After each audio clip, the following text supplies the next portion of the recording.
Building better attorney-client relationships through your firm's sales process with Matt Spiegel, episode 210. Are you ready to make your law firm a profit-generating machine that will free up your time and skyrocket your impact? With more than 2 decades of business growth experience and having proven that you can be successful while prioritizing your family and your impact, introducing the Profit with Law podcast. I am your host, the creator of the Firm Differentiator 10X Effect, Moshe Amsel. Well, hello and welcome to another amazing guest interview here on the Profit with Law podcast. I'm your host, Moshe Amsel, and today I'm super excited. And you know what? I start every one of these with today I'm super excited because every one of my guests is just amazing. And today is no different. My guest today is Matt Spiegel. Matt Spiegel is the founder of or co-founder of Lawmatics. And I'm going to talk about his official bio in a moment. But he is just one of those people that has a resume that when it comes to the legal community, you're like, wow, okay, this guy knows what he's talking about when it has anything to do with legal tech, with intake, with practice management, the whole gamut. He's got it. And we're going to talk about why that's the case.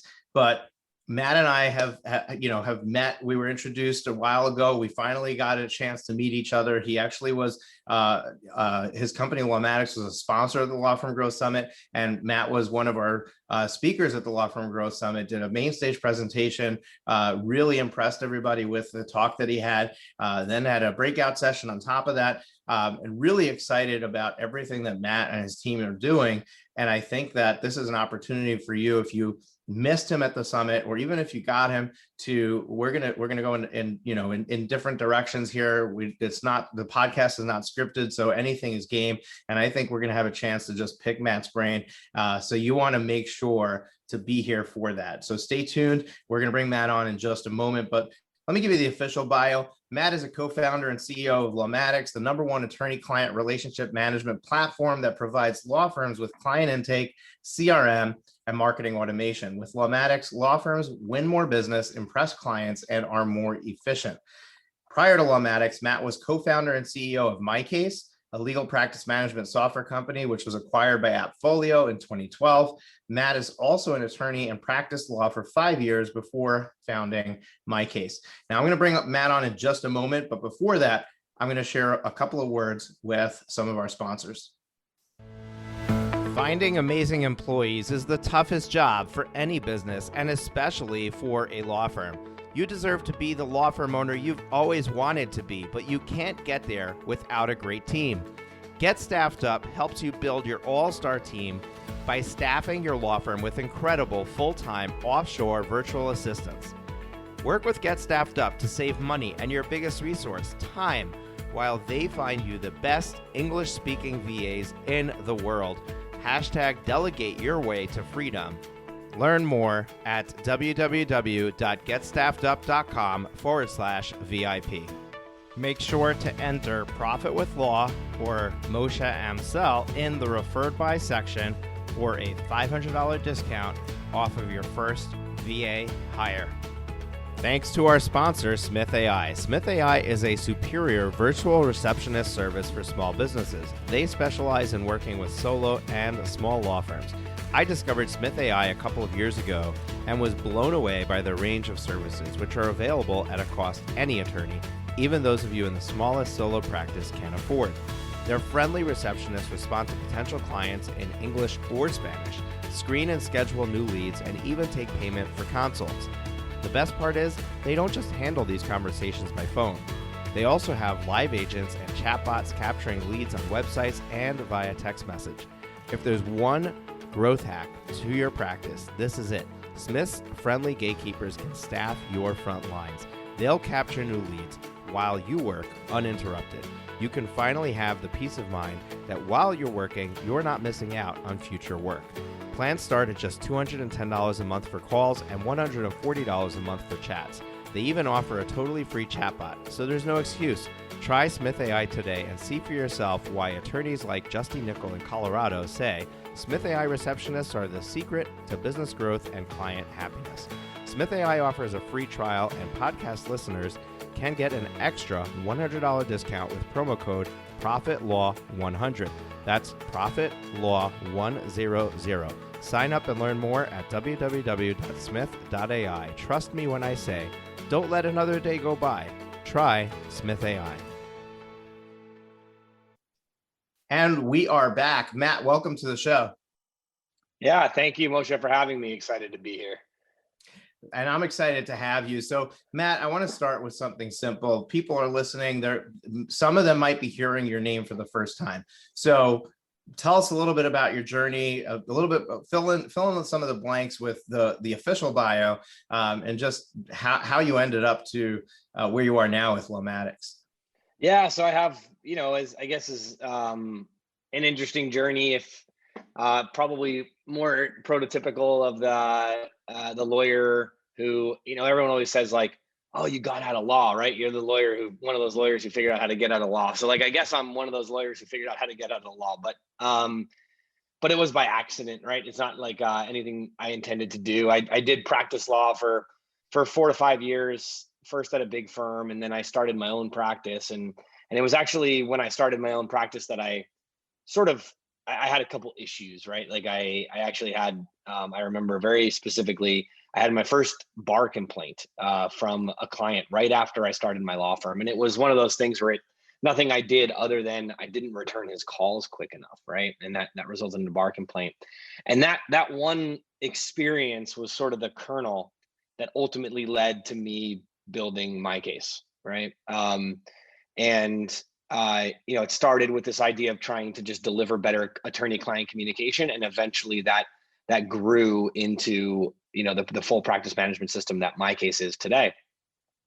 And so I sort of just fell into it that way. It was a complaint from a client who got me ultimately out of law. According to that client, maybe it was good that I got out of law, but he got me out and got me into tech, and I've never really looked back. And I've really spent the better part of my tech career building software for law firms, and trying to solve those problems.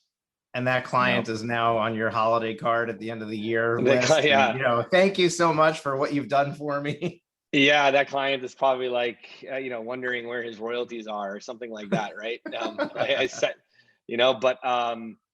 but yeah, so then I did my case, and my case was a lot of fun, and we, had some great experiences and met a lot of amazing people along the way and built some incredible teams. And then I left the company in 2015. I went and kind of messed around in some non-legal tech related software for a few years, actually traveling back and forth to Sydney, Australia quite a bit. And then in 2017, we really saw this opportunity for Lawmatics. This was like something that we had identified as an opportunity while I was still at my case, something that the market was really trending towards. But back in 2014, 2015, I don't think it was quite ready. In 2017, I sensed the market was getting ready for it. And so we set out to build Lawmatics. It was a big undertaking. It's a pretty robust platform. And then here we are. Lawmatics is now, if not the biggest, like true legal CRM and marketing automation platform out there. And we are having a lot of fun doing it. I love the journey, and especially the part where, hey, I went out on my own and I got a bar complaint, and that highlighted the fact that I wasn't communicating well with my clients, and that led me on this journey. Like you think about it, like I would think that a law firm with 100 attorneys would try to create some software to solve their problem, but you're little old me, and you had an issue and you said, there isn't a solution for this in the marketplace. I'm going to go make one. So it just defines, what type of personality you are, and the work that you're willing to do. But I think that there's another like lesson here for our listeners. And that is that, when you get something that doesn't go your way, I mean, Matt got a bar complaint. And he could have looked at that and said, oh my gosh, this is the worst thing that ever happened to me. And that he could have shut his doors and gone back into working for somebody else, right? We retreat into, into something that's comfortable. And instead he moved on, he kept on going.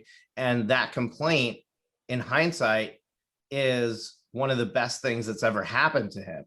So we have to look at our challenges. We have to look at these things that we come across and say, where's the silver lining in this? And we don't always see it right away, but it's not a time to retreat. It's a time to meet that head on and figure out, what's my next step? How do I handle this? How do I move forward from here, instead of allowing it to hold me back and move backwards? So I love that part of your story. Yeah, thank you. And I agree. I mean, it's one of those things, like, I could have either just put my head between my legs and just apologized to the client, or tried to fight it, right? Like, that, I feel like that's what a lot of people actually do, is like, they kind of get in denial and just say, oh no, I didn't screw anything up. Like, this is your fault. And then they end up in this back and forth with like a former client with the state bar. And like, that's quite literally the worst place to be, and the last place you would want to be. And so instead, just kind of owning it, and then figuring out, well, okay, so how on earth do I prevent this from happening again? For me, it was technology that could solve the problem, right? But there are lots of other problems with lots of other solutions, Absolutely. So I want to jump right into this idea. Like, I mean, we have My Case, we've got Lawmatics, right? My Case is a practice management software. Lawmatics is a CRM, a legal CRM. What's the difference? Yeah. And I understand the difference, but for our listeners, how do they navigate this idea? Because I mean, when we talk about, oh, you need a CRM, they're like, oh, we have one. I've got Clio, I've got My Case, I've got Practice Panther, but practice management software is not a CRM. So what's the difference, and how does a law firm owner navigate or understand what is the thing that they need right now? Yeah, so they are very different. Now, what I will point out, because this is a very important question, right? And it's a very good question, and I appreciate it. And in some ways, you could call Clio a CRM. You could call My Case a CRM. You could also call your iPhone a CRM, right? Like, and that's, part of the problem is like this connotation with what is a CRM. And it's why a lot of times we don't like calling Lawmatics a CRM. We like calling it, an intake management platform and a marketing automation platform. We use CRM when we kind of have to, but it's not our favorite. And, at the end of the day, a CRM is a customer relationship management tool, right? So it's anything that helps you manage your relationship with your customer. So I look at like, time and billing. You could argue that like that is the relationship with your customer, but really it's like the financial. It's not like a relationship with the person. You're just trying to get a transaction done, right? Mm-hmm. And so many things in practice management systems are centered around money and time and billing, and that's really not the focal point of a CRM. A CRM is about engagement. It's about nurturing and building a relationship with somebody. It makes sense from an intake perspective, because when someone comes into your firm, you're trying to get to know them. During the intake process, you're evaluating like, what are they about? What's their case about? Is this a case I want to take? Are we going to fit well together? Are we going to work well together? Do they want to work with me? Do I want to work with them? And like, these are relationship questions, right? These are things that make sense to be in a quote unquote CRM. When a case is over, right? And you now need to send newsletters and nurture that former client so that they send you more business. That is the epitome of what a CRM is, right? Like, it's managing that relationship.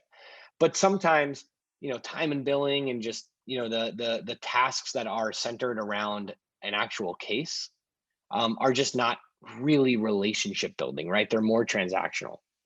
So the way, the overreaching way that I look at this is I break it down into a 3-stage journey, and it's the journey that a client goes through with a law firm, and it's 3 phases. It's phase 1, which is that intake phase. They're deciding whether they're going to hire you. And phase 2 is now they've hired you and they have an active case. And phase 3 is that case is over and now they are a former client. And a CRM, something like what we do, is going to be focused on phase 1 and phase 3, right? The intake phase, the former client phase, the relationship building phase, the front end, like the fun stuff of your law firm, of your business, right? And then Phase two is going to be the things that practice management is designed for, right? So that active case, it's going to be your Clios, in my case, practice Panthers of the world. So that's really the big difference. Sure, there'll be some components of CRM sprinkled throughout all systems like that maintain a contact data, record, but Right. really a CRM is so much more. Yeah, and honestly, it was eye-opening just to hear you describe the third phase, because when we think CRM, when we think Lawmatics, we're always thinking about the sales process. We're always thinking about the beginning. People don't think about the end.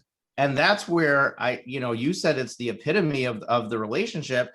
And that's where I'm throwing out a number that's not scientific, but I'm guessing that 95% of law firm owners are dropping the ball there. I finish my engagement, I end my relationship with that person, and we never speak again. And that's where the true relationship happens, is when the client realizes, yes, you still are interested in me, even though we're not exchanging money anymore. And now I look at you in a different way, and I can evaluate my experience from being past it. And now I can tell other people, hey, go check them out. So I'll actually tell you that your scientific number is probably low, right? Got it. It's actually a bit higher of the number of law firms that disregard or underserve this portion. And when you talk to a law firm and you're like, hey, look, like you're trying to improve your sales process, right? Like maybe you're adding salespeople, or maybe you're focusing on sales, right? But if you want to really increase your sales and make your sales process super simple, have more of your business be referrals, right? Referrals right now make up about 74% of law firm business. So it's still an extraordinarily disproportionate amount of business that a law firm gets, right? It's from referrals. But that's with law firms not doing anything to get referrals, right? So the best client you could have is a referral. It makes the sales process very easy, right? If they come to you, they already know they've got a good, they're coming to you from someone they trust who said, you got to hire this lawyer. You're probably going to close that client, right? Don't you think you should be doing more to generate those referrals, or those repeat clients? And so that's what we look at and what we try to focus on in that phase 3. Yeah, absolutely. So my next question is why a legal specific CRM? I mean, there's a ton of CRM products out there. What's so special about a law firm that makes it different, that it needs Lawmatics versus, a Salesforce, Zoho, HubSpot, any of the big names in the CRM space? Yeah, another really good question. And I think that there's a few critical reasons, right? I mean, not the least of which is money, right? Like law firms can be, we're a price sensitive bunch, and especially when it comes to tech. And so, cost is sometimes a big thing. But really, I think it's thought and functionality, right? It's being complex but not complicated, right?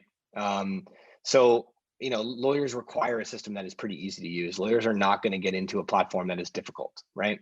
A lot of those systems like Salesforce, I mean, we use Salesforce for our business as a tech company, right?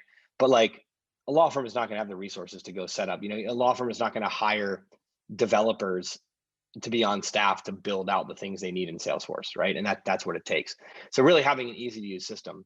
But more than that, it's really having a product team that is focused on building solutions for lawyers gets you a different product than what's out there, right? It is specific. There are certain things that are necessary for a law firm to function as a business that other businesses don't, some similarly situated verticals do have the same requirements. But most businesses don't, right? When you have things like, hey, look, I need to be able to, to have a secure place for my clients to upload documents so I can take a look at it to review before they've even hired me, right? And then I also need to be able to do pretty, complex e-signature and secure e-signature capabilities. I need to have a really robust custom form, area because we're looking to capture so much data from all of our clients that come in the door before they even sign up with our law firm.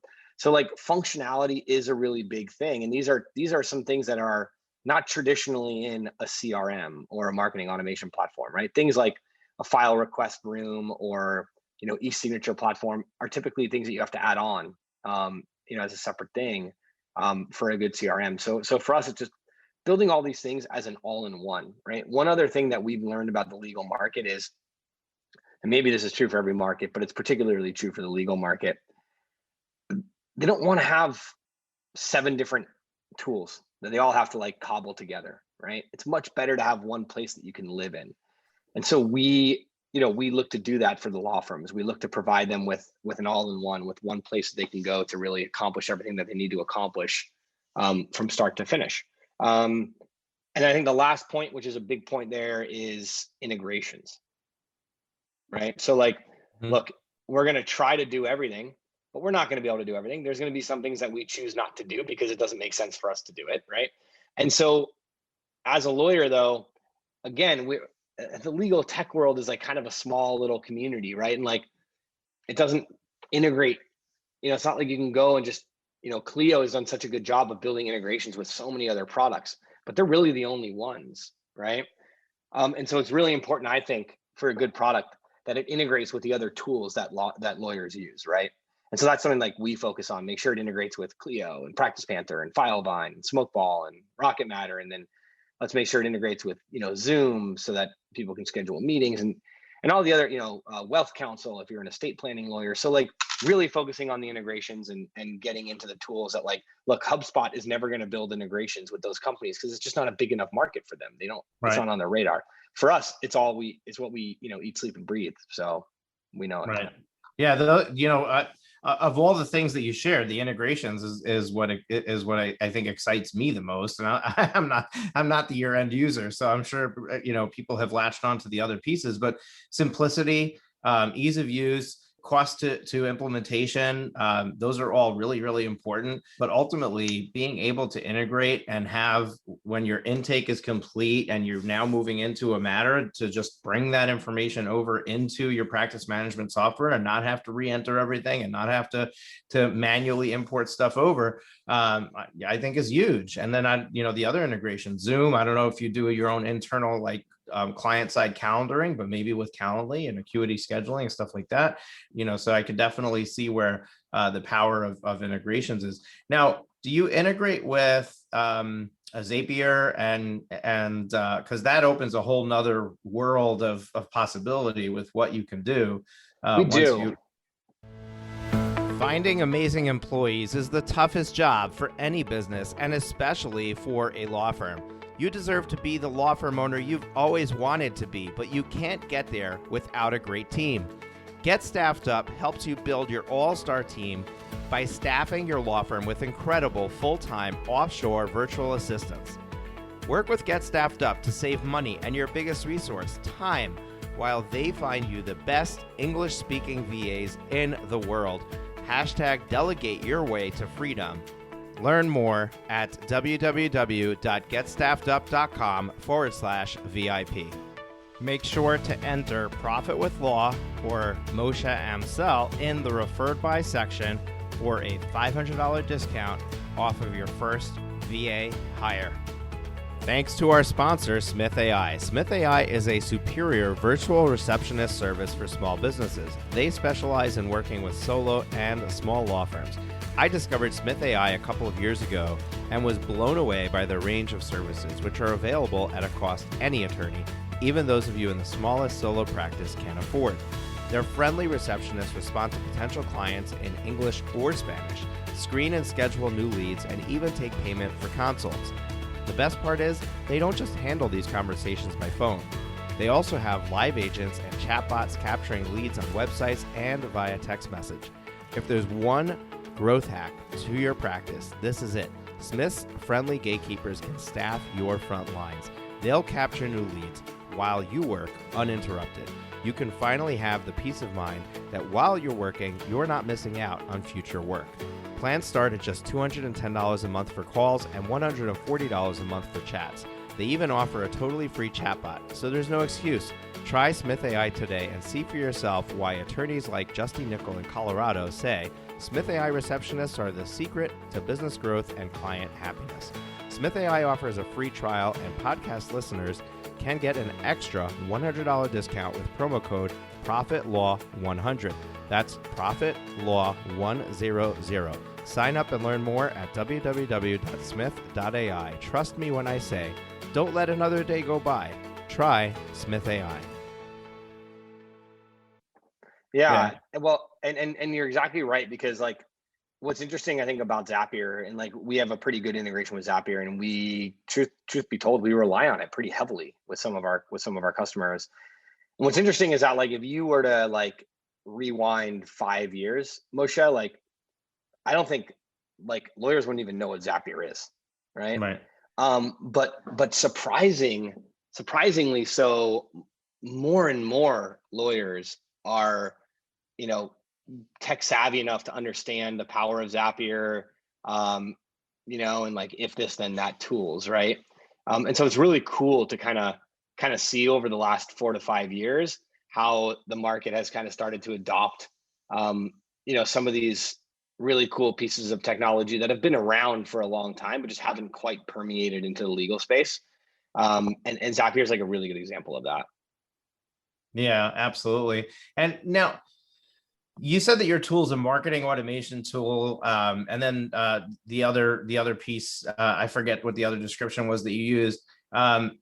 When it comes to marketing automation, what do you define as marketing automation? Are we just talking about automated emails, or is there a social interaction? Like where how powerful is this, and what's possible for somebody in that engagement, that lead engagement process at the beginning, to be able to use the tool and really make sure that they're not just not dropping the ball, but they're actually meeting their customer where they want to communicate. Yeah. And so, look, I think I can share what we do, but like, this is more holistic too, right? It's not just about what we do at Lawmatics. I mean, this is something like, you know, you don't have to use Lawmatics. There obviously are other platforms that can do this. Some you have to cobble together, but you can still use other things to do this. And it's more conceptual and something that you should probably do in general, regardless of whether you're using Lawmatics or something else. But like, you know, for us, it's really focusing on the way that they want to be contacted. Usually that's going to be email or text message, right? Like we've built a pretty robust text messaging platform. And the only reason why we've built it is because it's been requested, right? It's been something that, you know, law firms have said they want to communicate with their customers, you know, via this method. Customers have indicated that they want to communicate with a law firm via this way. And so we incorporated that in as an option.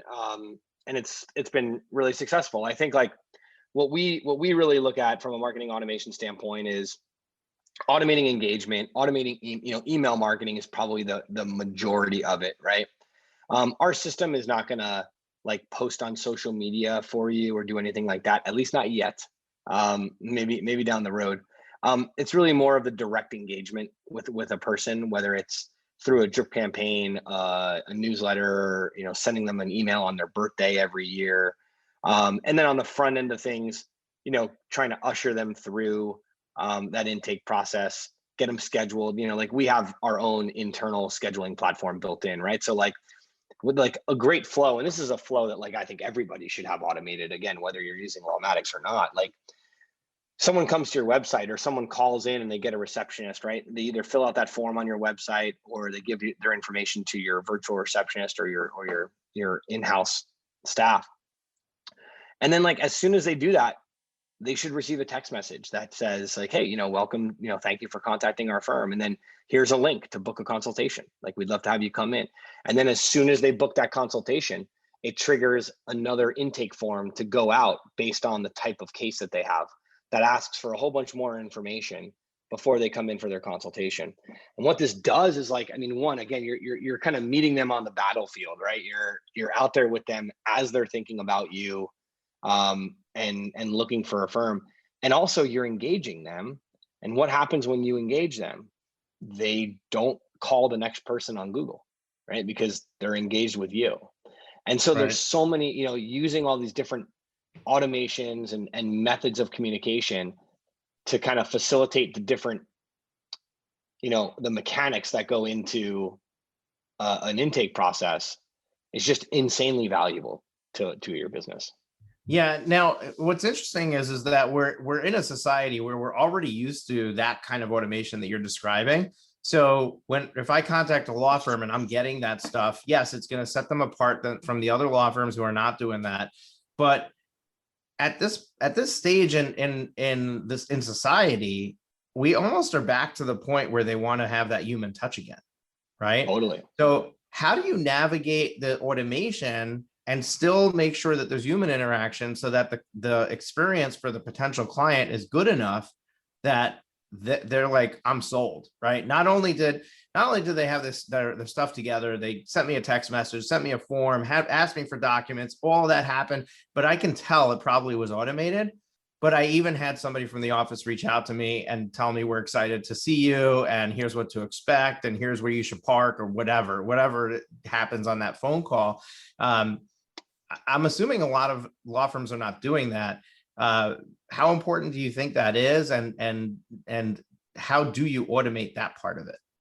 So look, this is just me, and I think this is you too, but like, I think that it's a critical part to the process, right? Like, you don't want, and I agree with you that, like, some of the hard, sometimes it's hard to, like, messages can look automated. And we actually, like, to be honest with you, it's one of the things that we've worked on pretty hard, is like giving lawyers tools to make automated messages not look automated, right? And like look like they were handwritten. And there's a lot of cool strategies that, to employ to do that.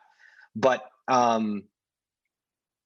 really it's like, look, when you're building an automation, it doesn't have to be an automated action. It can be automating a task for yourself just to make a phone call, right? And that's what we see a lot of people do, is just, all right, at this part of the sequence, I want to create a task that tells me to call the client, right? To follow up, or to engage them, or whatever it may be. And that's really all it takes. Right. And I think, like, look, I bring it back to what we do as a company, right? Like, so we're really big with our sales team, right? And all of this is about sales, right? At the end of the day. And, our sales team, which is, growing pretty rapidly, and, we use what we call them sequences, right? Where if you're trying to prospect to a client, right, you put them into a sequence, and that sequence might, have automated emails. It might actually have manual emails that it just says, hey, you need to go and create this manual email and send to them. And then another part of the sequence might be, hey, we're going to pause the sequence here until you make this phone call. And then when you make the phone call, we'll pick the sequence up after it. So, like, these are just standard sales, strategies, that, look, the sooner that you as a law firm realize that what you're doing in intake is sales, the sooner that you kind of can start to think about it that way, and then a world of possibilities opens up, right? And then you said a very key word, right? These are standard sales strategies, and I think that this is something that we kind of need our audience to wrap their heads around, because, and you said, right, as soon as you start to recognize that intake is sales, right, you stop calling it intake and call it sales, so that you can actually join the party here. But I think that when I'm working with lawyers, one of the most common things I hear is we're not taught business in law school, right? Mm-hmm. And by the way, I'm an MBA. We're not taught business in MBA school and business school either, right? You're taught like Fortune 500 level stuff, and entrepreneurship is just not part of what they teach. So you got to figure it out. But sales is something also that you're not taught in law school. You're not even taught that in a law firm unless you're on the track for partner and they're right, like pushing you to be a rainmaker, but otherwise you're not even involved in the sales process. So understanding what other businesses have to figure out early on when it comes to sales, it sometimes is very hard for our law firm owners to navigate. So I think that the first place to really hone in is, hey, this is sales. You need to get good at sales. You need to learn what's good and what's not good. And part of that is not just finding a tool that's going to solve your problem, but actually tweaking the flow and figuring out what is going to work, what's going to create the maximum potential for you. Because we don't want to waste the leads coming through the door. You spend so much time, effort, money on marketing to get the phone to ring, to get somebody to fill out a form on a website. At that point, everything else needs to be completely focused on how do I maximize the percentage of these people that become clients. Yep. You're 100% right. This is the way we like to think about it, right? And you and I kind of share that vision for how a law firm should look at their intake process. Really, sales and like actually in Lawmatics, it's funny because like we have a feature you can turn on, which is called salespeople. You can enable Right. salespeople in Lawmatics, and it actually gives you an additional field so you can track how your salespeople are performing. And when you're tracking, like now, again, you're just talking about standard sales stuff. If you're a law firm that has 3 or 4 sales guys, right? Salespeople, you are going to analyze them. You're going to say, okay, well, what's their close rate, right? Like what's their close percentage? And these are just metrics and things that like the world of business have been functioning on for decades, and lawyers just aren't, right? Or at least they Right. weren't. And now I think you're starting to see a shift. You're starting to see them function that way. But it's just so critical to kind of frame everything you do through that lens. And I think part of why we're seeing the shift is because of people like you, people like myself, people like Mike Morse, who his book Fireproof was all about understanding your KPIs and looking at them and measuring them and focusing on them. Mm-hmm. People are out there informing the legal community that there are these they're age-old tricks to winning at business, but you need to embrace that, and you need to learn what's important to monitor, what's not important. Like, what are the numbers that are important to measure? So maybe we can talk about that for a moment. Like and I guess depending on the practice area, depending on the type of client, the Mm-hmm. metrics might be different from firm to firm. But what are like the biggest KPIs, key performance indicators, that a law firm owner should be looking at in the sales process? So from lead coming in the door until client signs paperwork and starts working on their matter. What do you think are the most important KPIs that somebody should be looking at? Look, I mean, first of all, this is a great question, like great information and a good discussion for any lawyer to listen to as we kind of navigate these waters for them, right? But like, to me, kind of the low hanging fruit is like, you got to know your conversion rate. Like, look, like for X number of people that come in for consultations, this is the number of people that I'm going to sign up, right? Conversion rate is huge. But there's different conversions, right? Like that's the problem is people think like, okay, conversion rate. So it's like, how many people hire me? But there's not, because there's a conversion rate from people who come in as a lead to actually signing up for a consultation. So there's a consult conversion rate. Then there's a conversion rate from those people to becoming clients, right? Well, there's even one in between, which I found out to be a real big important number, and that's the show up rate. Right? So that's the only one I was about to tell you is the no-show rate, right? And giving you percentage of the people that actually come in for a consultation, and then giving you the conversion rate to a client from those people who do come in, right? So like those are the critical ones, and probably like low hanging fruit. We like to do some like kind of predictive analytics on like what the estimated value is of the cases that you have, and then giving you some like prediction on what revenue you can expect to generate based on your close rate, right? So using those metrics to your advantage. But I will tell you that there are 2 metrics that I think are most important to the health of any business, just categorically. And we live and die by these numbers, and a law firm should live and die by them too. And it ties in marketing, right? This is about marketing, and this is about a law firm that, this is assuming that law firms have to do something in order to attract business, right? Most law firms are not just going to sit back and do nothing and just have business pouring in the door, right? And even if your business is referrals, you're probably doing something or spending some money to generate those referrals. And so what I like to see, 2 of my favorite numbers are cost per lead and cost per client, right?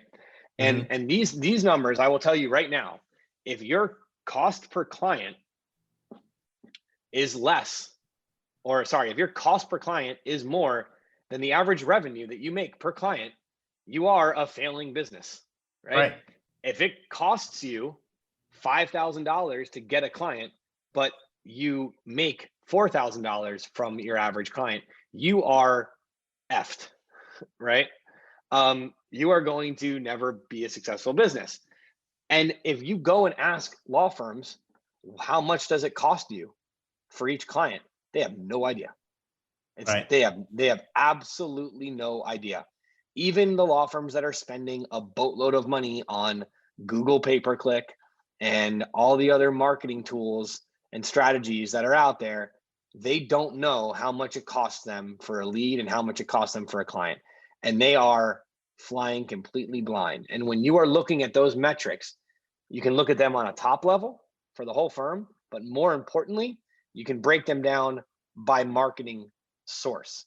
And in that way is the only way that you can truly find what is actually working for you. And this is where I help a lot of law firms, right? Like I do, law firms, I like to work with them. I'm certainly not a consultant, right? I am the CEO of Lawmatics, and that is more than a full-time job.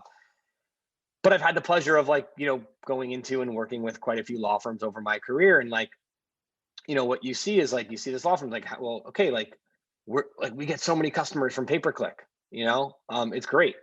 And sure, maybe 50% of their business comes from pay-per-click.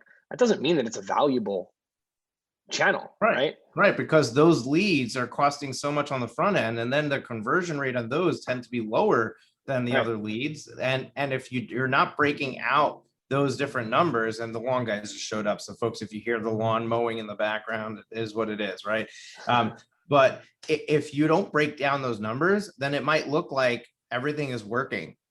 But if you actually break it down by source, you might find that your pay-per-click leads are losing money and your referral leads are making money. And what's happening is that the referral leads are making so much money that it's offsetting the money you're losing on your pay-per-click. And you'd be better 100%. off just turning that off and just having referrals and finding a new source for your leads, and on top of that, and not losing the money on those on the pay-per-click leads. That is 1,000% accurate. And exactly the point, right? Like you may be like, okay, well, you're going to get a lot less volume of clients.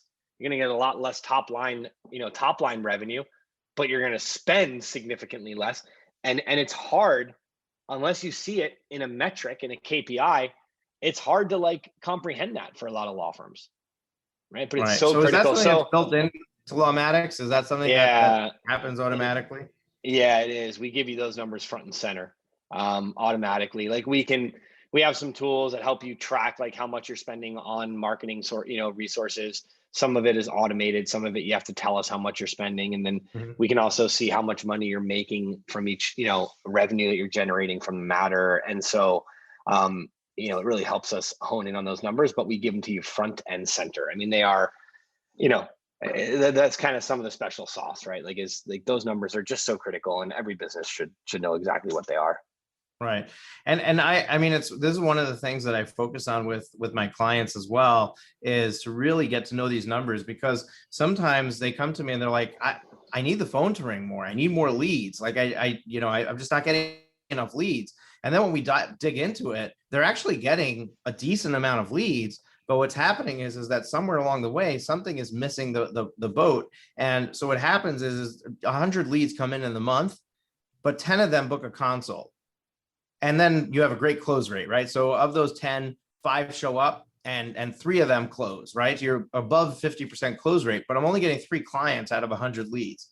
If you start to look at each of those pieces, you can suddenly start to see what happens when you fix the pieces that are broken. So if I get 100 leads coming in, I should be able to get 30 or 40% of them to a consult, not 10%, right? So if I simply double the amount of people getting to the consult, now I go from 10 to 20 getting to the consult.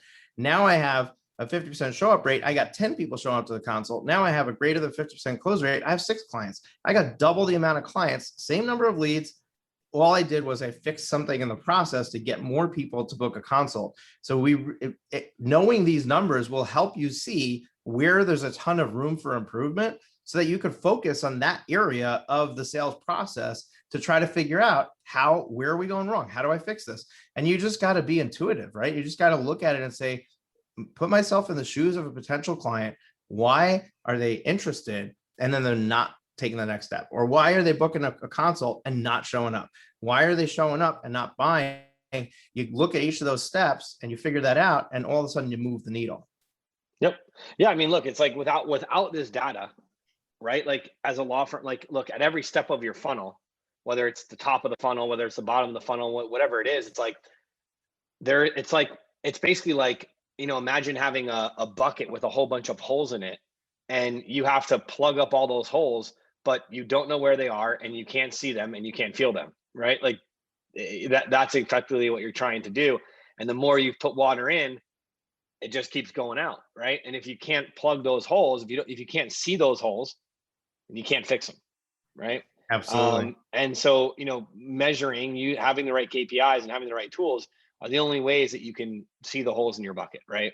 And then you can fix your funnel. I mean, look, the best funnel is actually not even a funnel, right? The best funnel is actually a cylinder, and not a funnel at all. But that's something for everybody to strive to get to, right? Is to get to a cylinder instead of a funnel. Right. I think as long as we're dealing with humans, you're never going to get 100% of the people who express interest to become buyers.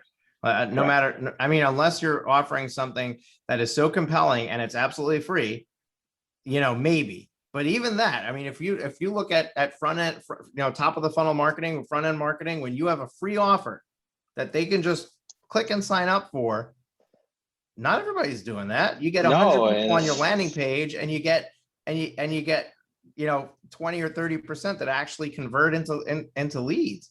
So even when you have something that's absolutely free, you can't sell it. So I think you're right. As getting the bottom of the funnel to be as wide as possible should be the goal.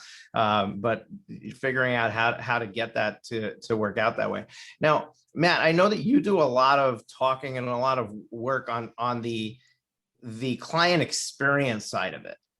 And we don't have a ton of time left, but I was wondering if you can help just shed some light on why you're honing in on that. Why is that something that you think is really important in this big picture? Because so far, I mean, we had a great conversation around the sales process, around the process of the before and the after. How does the client experience play into that? And why is that something that you're focusing on? Well, look, I mean, so there's this thing called that a lot of people probably have heard of, and I know you have heard of it, Moshe, and a lot of other people probably have too, but there's this thing in the business world called NPS, right? Which is a net promoter score. And this is like just a really dumb, stupid, easy way to figure out like if customers are happy with you, right?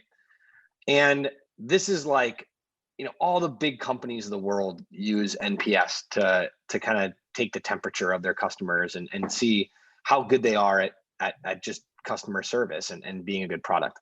And you look at the most widely regarded companies that you and I and everybody listening have like loved the experience with, right? We love the experience that we get with Amazon, right? When we go on Amazon, like it's just a great experience. We get our product right away. And if we need to return it, they make it so easy. Costco, who does not love going to Costco, right? Everyone loves going to Costco. Yep. You have an amazing experience. There are a lot of other grocery stores, bulk stores, but you get such a great experience going to Costco. Trader Joe's is the same way, right? Zappos, what has made Zappos so good? You get an amazing customer experience, right? It's the backbone to every business is a good customer experience, right? For some reason, legal has never wanted to think about it that way. Lawyers are always like, "Oh, I'm a lawyer. I got a bar card. I went to law school, and people are going to pay me a lot of money just to give them advice. And I can be a total asshole if I want." And I think it's the you need me more than I need you mentality. It is that mentality. Well, guess what? That mentality doesn't work anymore, right? Maybe it worked in like the 70s and the 80s for law firms, but it definitely doesn't work anymore. And you know what? And if it does work, it shouldn't work. Right. And there's no reason for it to work. And so my whole thing is we need to look at it as like, if you're a law firm, like you want to have a high NPS score. You want to give people such an experience.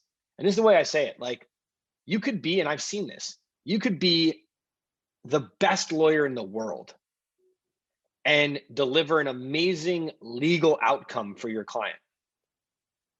But if you provide bad customer experience and bad customer service, that person's not going to refer business to you, right? But the flip side, you could be a terrible lawyer and actually get a very bad legal outcome for your client, but provide an amazing experience and they will refer business back to you. It's not the result that they remember, it's the experience that they remember. And that's what what I try to help lawyers understand and be all about is delivering delight, right? Delighting customers, delivering a great experience at every step of the journey, right? So that journey that I mentioned before, phase 1, phase 2, phase 3, most people might think, all right, sales, that's phase 1. That's where I deliver the delight. I make them really like me and then they hire me, right? But that is like a fraction of the battle, right? Even during their matter, right? Using practice management, you got to delight them. You got to over communicate. You got to use technology to like engage them in ways during their matter that they're going to be like, wow, this is awesome that like my lawyer does this for me, right? And then obviously, when the case is over, there's a million ways to delight them and make them feel good. You have to just think about unique ways to delight your customer at every step of the way. And you have to think about it in terms of that NPS. And like NPS is like one question, right? It's just how likely are you to recommend us to somebody else, right? And it's just a simple question. And then there's like some science behind how they answer. Basically, someone has to answer a 9 or a 10 in order to be considered like positive, right? And so think about it in terms of that as a law firm. With every customer that is done being a client at your law firm, you want to know that if you ask them, hey, on a scale of 1 to 10, how likely are you to recommend us, my firm, to a friend or a colleague? You want them to say 9 or 10. And I promise you, if you didn't treat them well and gave them a bad experience, they're not going to do that. Yeah, absolutely. I couldn't agree more. And one of the things that I share with people is, when a client first signs on the dotted line, they first become a client. What is the first thing that you do when you make a big financial decision? First thing you do is you doubt yourself. Mm-hmm. You go into this buyer's remorse. Did I make the right decision? Was this the right thing? If you understand where your client is and you say, okay, what is the way that I can get them out of the buyer remorse phase as quickly as possible? Imagine if the moment they walked out of the door of your office or within an hour or whatever it is, they get a phone call from your office and somebody is just welcoming them in. Not, oh, I need this, I need that, I need the other, but I just want to introduce myself to you. I'm so-and-so, this is my position, and I'm going to be your primary point of contact as we get everything from you. I just wanted to say hi and welcome you welcome you aboard. And the next day they get a package in the mail with a few little doohickeys that says, welcome to the family, to this law firm family, right? Minor things like that are so simple to do makes a ton of difference, because it gets them out of that negative phase and it gets them looking forward to working with you. And it's things like that where you can try to envision, where are the places that they go wrong? Where are the places that they get frustrated? When do my clients typically get frustrated during an engagement? And I have to be a step ahead of them to get them out of that frustration before it happens. And you can be so powerful in how that experience is delivered. 100% right. I agree with all of that. And that's kind of what we, I guess that's like at least what I personally, when I kind of go around and give talks and speak with groups of lawyers, what I really try to preach is that. Yeah. All right. Well, Matt, this has been a great conversation. And the truth is that you do a whole detailed talk on this path to delightment. And we actually have one that's going to be coming up. So I just want to promote that here for a moment, because we're going to expedite the release of this interview so that it comes out before that workshop that you're going to be doing. So folks, if you want to do a free training with Matt and the Lawmatics team to understand how to create this path to delightment and how you can take steps to create the process, design it, automate it, all of that stuff, you definitely want to tune into that. And you can go to profitwithlaw.com/Lawmatics. It'll take you straight to the page to sign up and join us for that. It's absolutely free, no commitment at all. Just come and enjoy that session. But I also want to give you an opportunity, Matt, to do two things that I do for every guest. And that is, number one, leave one parting piece of advice to our law firm owners who are listening to this episode. And number two, tell them how to take the next step with you, follow up with you, talk to Lawmatics, whatever the next thing for them to do to engage with your brand would be. If they listen to this conversation, they're like, okay, where do I go? Mm-hmm. Yeah. So, I mean, look, as far as one piece of advice, I feel like we've dropped, you and I have both given a whole bunch of probably really good nuggets here. And maybe like just the piece of advice that can sum it up to me is like, take a minute to not think about your law firm as a law firm and think about it as a business, right? And if you just think about it as a business and forget what you sell, doesn't matter what you sell. You could sell legal services, you could sell widgets, right? Whatever, don't forget about what it is. Just think about it from a business standpoint. And when you do that, you take a step back. I think a lot of these things that we talk about today, which ultimately, like, what you're trying to do is grow your business, right? And these are all tools and strategies to help you grow. So just forget the practice of law for a minute. Think about the business side of it, and it's a good, usually you get a good stream of thought going when you do that. As far as engaging with me, I like to be a pretty open guy, so anybody is always free to email me. My email address is matt@lawmatics.com. Pretty easy to remember.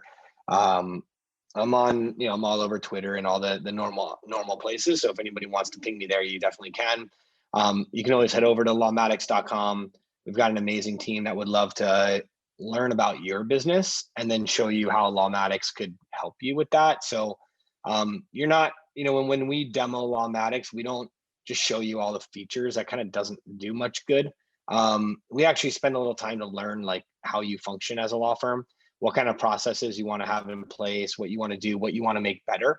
And then we can kind of show you a plan on how Lawmatics can do that. So like if you want to go through that and understand a little bit about how we can help, you can go to our website, you can sign up to get a demo right there. It's pretty easy. But again, my email is matt@lawmatics.com, and I'm always happy to engage, listeners, the community, anybody who has a question. I'm all about it.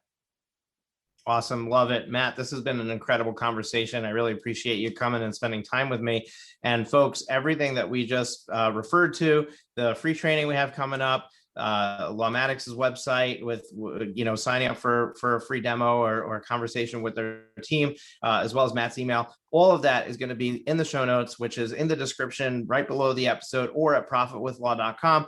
So we invite you to click on any of those links, take the next step that makes sense for you.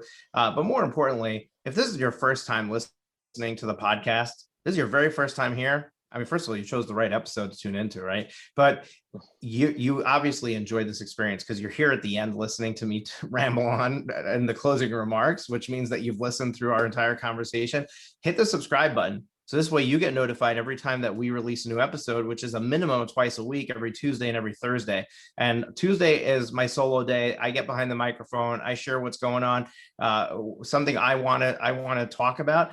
Thursday, I always have a guest, and these guests are amazing, including today's. And we do not disappoint. Every single Thursday, we bring an amazing guest to you. So hit that subscribe button. Make sure that you're tuned in to the Profit with Law podcast. If you've been listening to us for a while, we would love it if you left a rating and review. Just click that write a review button right in the podcast player. Give us some stars, write a description. People come to they find the podcast on search. They look at the reviews. It's the first thing they look at to see, is this something I want to listen to? Should I be spending my time here? And we rely on you telling them, yes, tune in. So we would love it if you take a moment and just go and leave a rating and review for us. Matt, thank you again so much for being here today. Folks, join us for our upcoming free training. If you missed it, we'll leave that Lawmatics landing page up. Hopefully, maybe we'll put the replay right on there that you can watch. But definitely, check out Lawmatics as a tool for your business, but more importantly, a strategy to be able to get the metrics that you want, to be able to understand and get visibility into your sales process and to finally start doing something about the post-engagement period where the real value comes. That's the real growth for your firm, comes from the more clients you serve and the more clients you keep engaged afterwards. That's where the growth comes from. So let's grow our firms. Let's be profitable. Enjoy your weekend, and we'll catch you on Tuesday on our next episode. Take care. Thank you, Moshe. Thank you for tuning into the Profit with Law podcast. Your feedback is extremely valuable to us, as well as helping us reach more people with this valuable content. Please leave us a rating and review in your favorite podcast directory. Join us again next time when we are back with even more strategies to profit with law.